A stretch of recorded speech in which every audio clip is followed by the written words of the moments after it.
How's it going, ladies and gentlemen? My name is Rahul Rowlett, and welcome back to a brand new video, guys. Now, today, we're going to actually be taking a look at an article coming from, I'm not sure exactly, who wrote it, but it was on dime.japan here. Basically, this article goes in depth on some stuff about Pokemon Switch, specifically, and the difficulties that Game Freak has had with developing Pokemon on, specifically, the Nintendo Switch. So I thought we'd take a look at this and see what it's all about, see what it mentions, see what it talks about, just real quick, as we just have it right here, guys. Now, first things first, I actually found this on Takao Uno's, Twitter account here, which is one of the people who works over at Game Freak. I found it on his Twitter account, and he's actually retweeted the actual post here by Dime. Now, of course, this is all in Japanese, so I didn't want to, just kind of wildly guess what it all was. So I decided to actually, wait a little bit, and actually somebody did get a translation for it, and it was sent to me by Crybaby Axel. It's been from Nintendo Soup, which, by the way, check out Nintendo Soup, really great guys, post a lot of articles and stuff. So we'll take a look at that real quick, but before we do that, do remember, guys, to drop a like down below if you do enjoy the video, leave a comment and all that stuff, and do make sure to subscribe as well. And yeah, let's take a look at this real quick, shall we? So, of course, we have the article itself. Now, Ishihara, the CEO of the Pokemon Company, was the one being interviewed here, just so you guys know. For those who do not know, what's going on or what I'm referring to, he is the one who got interviewed here. Now, we're also going to go to the main page here and open up some other of the pages here, because he actually looks back at some of the most difficult times they've had in the company, as well on the page here, and some other stuff is also mentioned. There's a lot of stuff here, as well as the first Pokemon movie being mentioned, as well as translation issues they've had. So we'll take a look at everything and see what it's all about. So let's start with this here, guys, which is the first article. So, Pokemon CEO, developing for Nintendo Switch was tougher than we thought. Now, the Pokemon Company president and CEO, Tsunekazu Ishihara, recently spoke to Dime about the past, the present, and the future of the Pokemon series. One of the things discussed was Pokemon Let's Go Pikachu, Let's Go Eevee, the first mainline Pokemon game to ever appear on a Nintendo home console. Ishihara first explained, before the arrival of the Nintendo Switch, Game Freak had only made mainline Pokemon games for handheld consoles, so this was the first time bringing the main series to home consoles. Ishihara said that making a mainline game on Nintendo Switch was more difficult than we expected. Developers at Game Freak wondered whether they could really put Pokemon on the Switch, and if so, whether they could make it interesting for all the three playstyles: TV mode, handheld, and tabletop mode. Ishihara joked some of the teams could have believed it was five times harder to make a Pokemon game on the Switch as compared to making a Pokemon game on the handheld such as Nintendo 3DS. What do you think? Let us know. So yeah, they were asking down here. I would love to know what you guys think about this as well. In all fairness, I just feel a little bit weird about this. Was it really that hard, to be frankly honest? Was it really that hard to develop this? Because when I think about it, it doesn't seem that reasonable. I mean, the Switch was there, right? And all the information needed for it was there. I think what the biggest issue probably with them was getting into the groove of it, right? So that's why I kind of try to give Let's Go Pikachu and Eevee a little bit more of a pass, even though I don't think the game is that great. In all fairness, no offense. If you do like Let's Go, that's fine. Feel free to enjoy it. That's no problem. But what was I saying, though? What was the word I was looking for?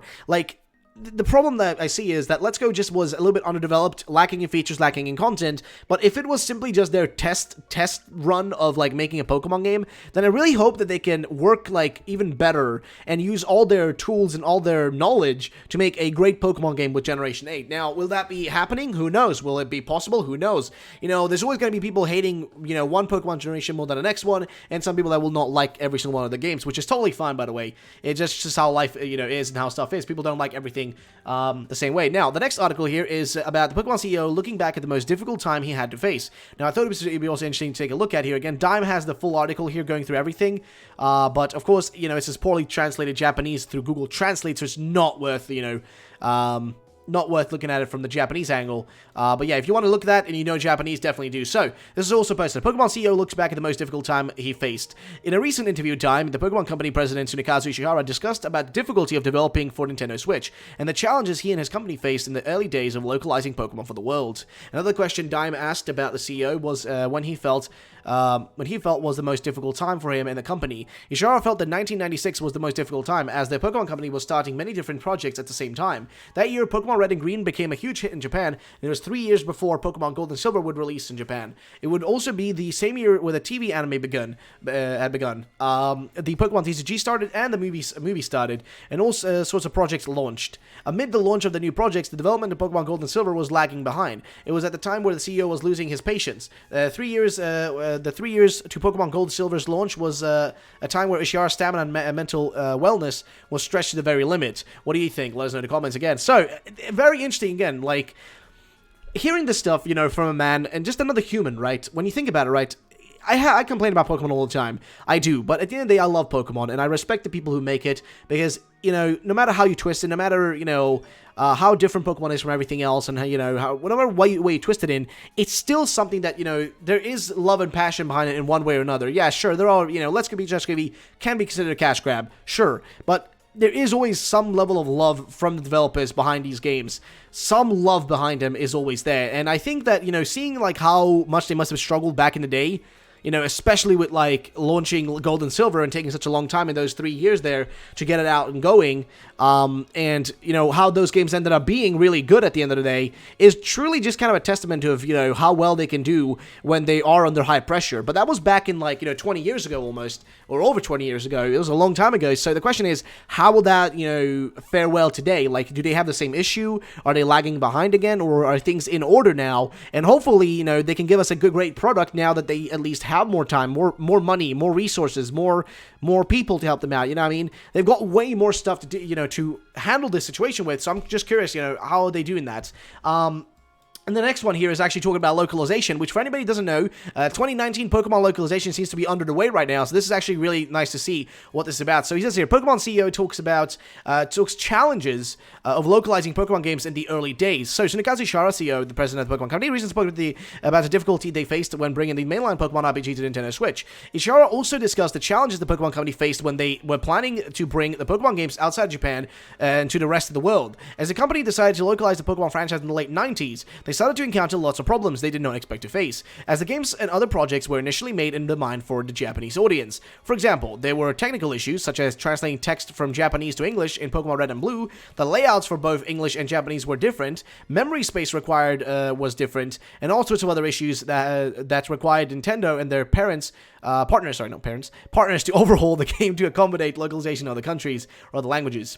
Other localization problems including catering to the taste of people living outside of Japan. The Pokemon Company needed to know how Americans, French, and other people react to Pikachu's cry. They also needed to name every Pokemon in many different languages. Things also had to be taken into consideration are trademarks and culture of different countries. In the beginning, it took about half a year to 1 year for a Pokemon game to launch in countries outside of Japan due to localization. Over time, this reduced to 3 months, and finally, after 15 years, Pokemon games now launch simultaneously worldwide. The reduction in time between the Japanese launch and the launch in other regions has been reduced thanks to the lessons the Pokemon Company has learned over the years and how they have drastically evolved their methods in handling localization. What do you think?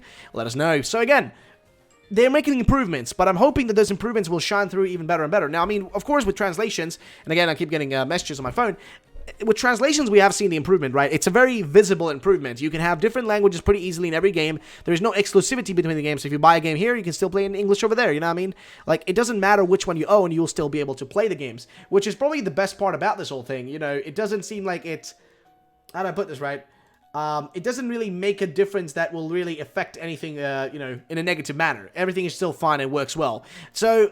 let's go to the final thing, guys, which is we have a look at the first Pokemon movie pamphlet, which we already looked at the trailer, which you guys have seen. To celebrate the release of the first Pokemon trailer, which is this one right here, the Pokemon Company has released a pamphlet for Pokemon movie Mewtwo Strikes Back, released decades ago. The pamphlet is in PDF form. It'll be available up online for up to 3 days. We have uploaded a pamphlet on another website, so you can view it anytime you want, and the pamphlet is right here. It's really slow loading, but here we go, guys. So here's the pamphlet, showing you the old movie, of course, the original movie. So the question, though, is, for most people's minds, is, will this movie be the same, or will it be different? You know what I mean? Will they do the movie in the same manner, or will it be, in a different way?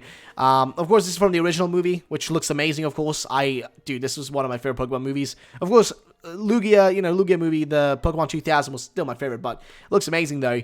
And, yeah, I don't know. I mean, it's intriguing, but then again, I still gotta point out that the trailer was a little bit disappointing, or the teaser trailer was a little bit disappointing, but then again, hey, whatever, it is whatever, guys. I mean, people are saying it could be, like, a little bit of Gen 1 pandering, which it is. It always is, let's be honest. Pokemon will always pander for Gen 1, but at least, the movie, it's one that I actually did enjoy as a kid a lot. So personally, I'm actually still, hyped to see the movie, especially to see how it's going to be in CG. But again, it's getting a little bit over the top with the constant pandering for Gen 1. It'd be nice if we kind of moved away from that, and especially now that they're making the next year, 2019, the year of Mewtwo. So I'm really wondering what that even means or what they're going to do.